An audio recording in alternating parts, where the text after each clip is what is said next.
大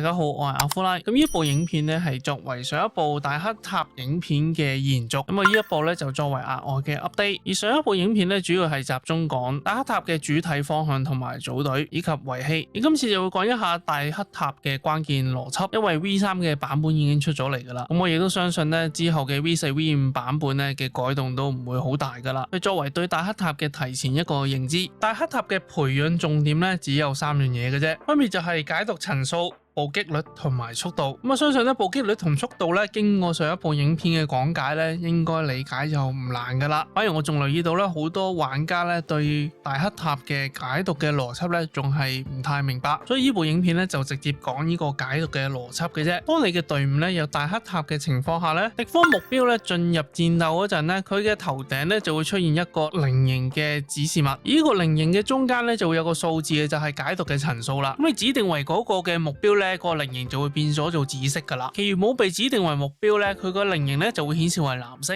咁解讀嘅層數有咩作用嘅呢？佢層數就係用嚟俾大黑塔增加佢嘅傷害倍率。咁例如大黑塔嘅天賦咧就有寫到敵方目標進入戰鬥嗰陣咧，大黑塔對其施加1層解讀嘅強化戰技嘅主目標持有解讀嗰陣咧，造成嘅傷害倍率就會提高啦。每層對主目標或者其他目標咧提高 8% 或者 4%。若隊伍中嘅知識命途角色咧不少於2名咧，每層額外對主目標或者其他目標咧提高 8% 或者 4%。 咁解讀咧最多可以疊加42層。使用強化戰技嗰陣咧就會將主目標嘅解讀咧重置為1層。咁敵方目標離場或者被任意單位消滅後咧，解讀就會被轉移，優先轉移到精英級別嘅以上目標。聽落好似好複雜係咪？我俾個例子你，例如呢個圖裏面嘅中間敵方目標咧，佢嘅解讀層數係13層。假設你呢個大黑塔隊裏面咧又有翡翠嘅話，咁即係話大黑塔嘅強化戰技嘅傷害倍率咧對主目標嘅就係13層乘以 16% 啦，就即係等於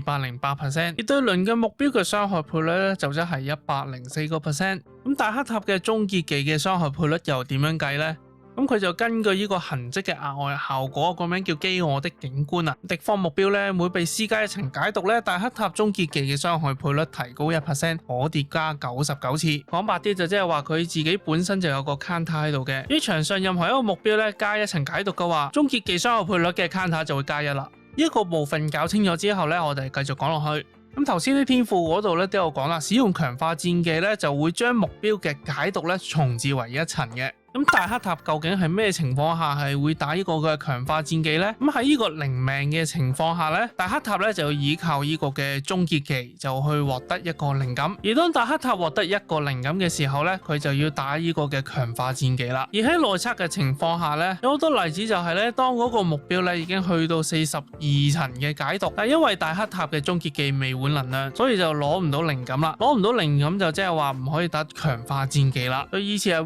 V3 嘅改版咧，官方咧就俾咗第二個途徑你，就係喺兩星雲嗰度入手。敵方目標被施加或轉移解讀時，若層數被疊加到42層咧，大黑塔獲得1層靈感啦。咁施放強化戰技咧，就會令到大黑塔行動提前 15%。如果目標嘅解讀層數咧為42嘅話，額外使大黑塔行動提前 25%。咁呢度即係話，如果你場上嘅目標咧，咁是但一個目標都有42層嘅解讀嘅話咧，咁大黑塔咧就會自動獲得靈感啦，就可以跳過終結技直接去用呢個嘅強化戰技啦。我相信好多人咧抱住一個疑問就係話42層呢度好多咁，聽埋我嘅講解咧，你會覺得呢42層其實係好容易嘅啫。咁我依家咧就揾咗3個例子咧去俾你哋做參考。咁我全部咧會用圖咧去做講解，咁我就唔放影片噶啦，因為風險太大啦。咁第一個例子就係大黑塔隊裏面咧有一個希魯亞，咁希魯亞咧就係4星知識命途啊。咁呢位玩家咧就用咗希魯亞嘅普攻咧去打咗一個有42層解讀嘅目標。希魯亞喺1星雲嘅情況下，個普攻係有個特質嘅，但係佢個普攻亦都會咧隨機對鄰嘅目標咧產生傷害。咁佢嘅隨機傷害咧就打咗隔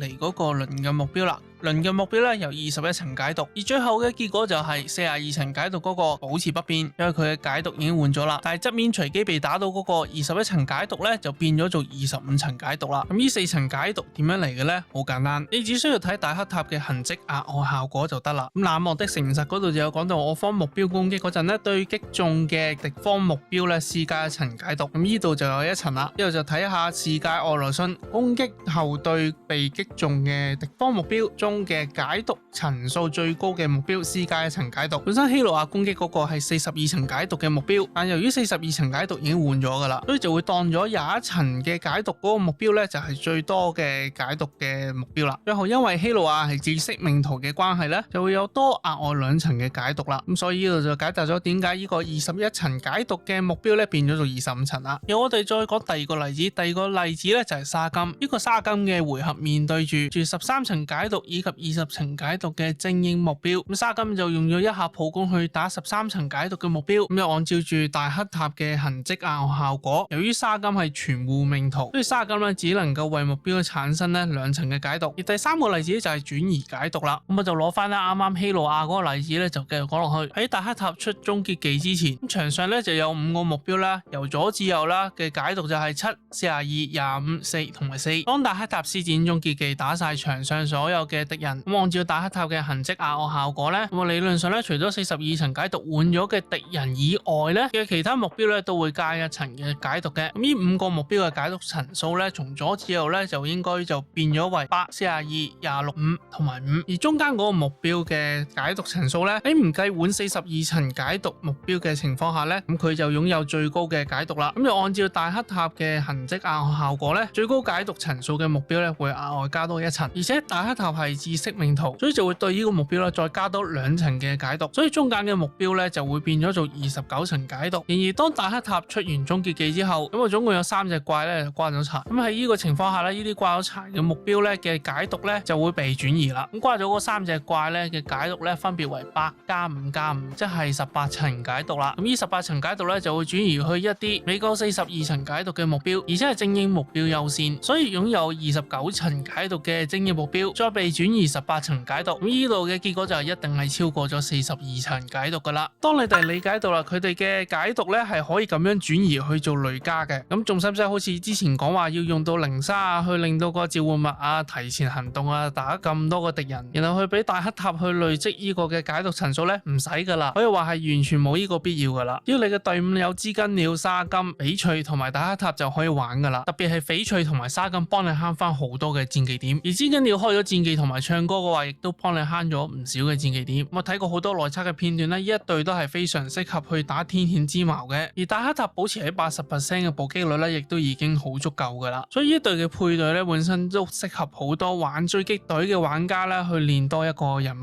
就係大黑塔嘅啫。咁課金成本去計嘅話咧，我都覺得幾划算。至於星期日同課課嘅話，我偏向於留翻俾未來嘅召喚體系，因為分分鐘未來將會推出嘅下碟都有可能係需要星期日嘅輔助。而我亦都知道咧，有啲大黑塔隊嘅玩家咧，亦都打算將記憶柱咧放埋落去一齊玩，不過都需要重申一次，星穹鐵道嘅配對係可以好多元化嘅，而我只不過係偏向於從現有嘅追擊隊去將飛霄換咗做大黑塔咁解嘅啫。咁你就可以將我嘅配隊建議咧就作為一個參考，起碼我自己都係一名課金嘅玩家，我亦都唔想咧我啲觀眾咧會中伏。而最後啦，仲有一個問題嘅，就係當大黑塔咧用強化戰技之後咧，就會令到咧目標咧嘅解讀咧重置為1層嘅。咁官方有見及此咧，亦都喺呢個嘅 V3 咧嘅1星雲咧就改咗啲嘢。咁佢嘅1星雲就係強化戰技計算解讀層數時，額外計算戰技目標及相鄰目標中層數最高嘅2個目標當前解讀層數嘅 30%， 之後咧就係 V3 加落去嘅。施放強化戰技重置解讀時，若主目標當前嘅解讀層數大於等於10層，改為將層數重設為10層。哇，係咪好犀利呢？咁你亦都可以理解為咧，大黑塔嘅解讀層數永久由第10層開始，咁變相咧就個層數咧有個保底嘅概念啦。所以咧我亦都可以講咧，1星雲咧係側邊嘅星雲啦，而2星雲亦都有佢存在嘅價值，有佢嘅用處。咁有咗2星雲咧，你就可以跳過終結技咧，唔使等嗰個